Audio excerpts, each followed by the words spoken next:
Rig life, the patch, the iron, the twisted metal of steel, the calling. We partied hard and we worked harder. I don't know how many times I heard a guy say, "Hey, I'm just out here to make a few bucks and then I'm going back to school." We call them lifers. They never did return to school. Got enticed by that big money, hard work, where a man was a man.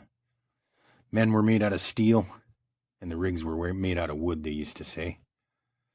There was lots of sayings like that.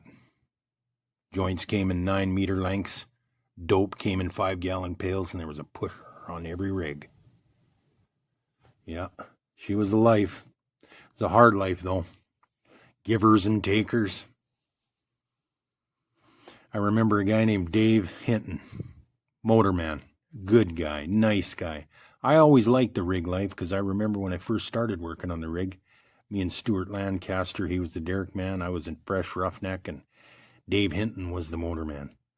Well, Dave had just bought a house and it needed reshingling. We worked 2 weeks, we had our week off, and he said, "Hey, if you guys don't have any problem, I'll get some meat and some beer, we'll have a barbecue, and maybe you guys can help me take the shingles off my roof and put some new ones on." Well, I didn't know anybody, but I wanted to make some friends, and I said, "Sure, I'll help." Me and Stuart Lancaster went over to his place, and I think Bongo, Lyle Stiles from Athabasca, was there. Anyways, we got a couple of snow shovels, and we got them shingles off in about half an hour, and Dave was down there cooking up meat and beer, and his wife and his 2 little kids were there.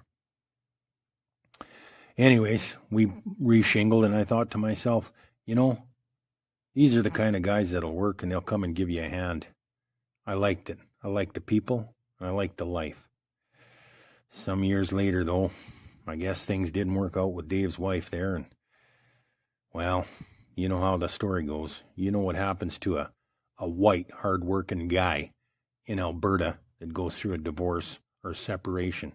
Pretty much lost the house, lost everything. She took the kids away, started carrying on with somebody else, and never did work out too well for Dave.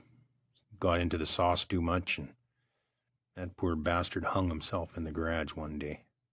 Yeah, she's a tough life.